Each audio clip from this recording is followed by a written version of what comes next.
په دې ملک کې یو مولا ته د سیاست اجازت نشته دی، په دې ملک کې یو عالم ته د سیاست اجازت نشته، زمیندار ته شته دی، ترکان ته شته دی، لوهار ته شته دی. او که چېرته عالم را پاسي د سیاست نامعلوم وي، دا ګنده ټوکری دی ولې په سر یي؟ دا نن چې بېګار په دې ملک کې راغلی د هغې وجه هم دغه ده. منصفین، عادلین، خدا پرست، د الله نه ویریدونکي خلک مشرۍ کې نشته دی.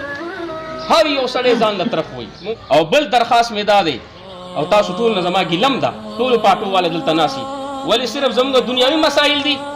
آسیا مسیر ها شو د نبي علیه السلام ګستاخه وه، تاسو راټول شوي یې، څوک هم ځان سره ویشتي دي. نن دوه ګستاخان چې کوم د هغه د حکومت نه رها شوه، اسرائیل په فلسطین باندې حمله وکړه، جمعیت علماء اسلام واحد پارټي ده چې اسلام ټیکه اخیستې ده. تاسو پاټو والے مسلمانان نه یئ، تاسو په دې هکله کې نه وځئ. دا میټینګ چې نن د بجلی دپاره دلته منعقد کیږي، نو که دې ملک کې د نبي علیه السلام په شان کې ګستاخان رها کیږي او ښه په زوراورۍ باندې رها کیږي، نو ولې تاسو مسلمانان نه یئ؟ ستاسو اسلام سره تعلق نشته، نبي علیه السلام ستاسو نبي نه دی.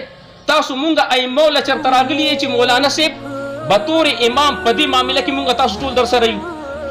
زموږ دنیوي مسایل به څه حل شي؟ زموږ خو دلته دین وران دی په پاکستان کې، او خاص کر په دې حکومت کې دین چې کوم وران دی، او د نبي علیه السلام پسې کنزل کوونکي هغه شرابیان، هغه زانیان په دې ملک کې ورته کوم عزت میلاویږي؟ والله کې ورته په یورپ کې هم دومره عزت میلاویږي.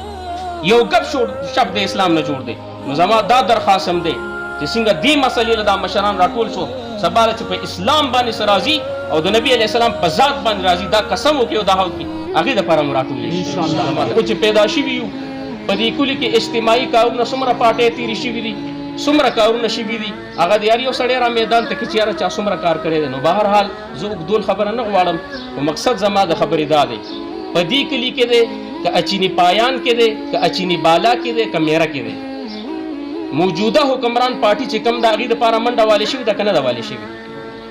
د هغې مشران شته، د هغې ناظمان او کونسلران شته، دا د هغې کار دی. ځکه ورځم زه خو مولی یم، ما خو بل چا له منډه والې ده، ته ولې راځې؟ او کیدای شي د کلي نه هم ټیلیفون شي دی درغلی دی، یاره دا د بلې پارټۍ دی، دله کار مه کوئ. د سیاست نه هټ کې دا کار نشي کولی، دا به په سیاست د سیاست کې د دپاره د سیاست معنی مطلب دا دی چې د بندګانانو دنیا او د آخرت د ښه کولو سوچ او فکر کول. دا سیاست نه څنګه کټ کړي؟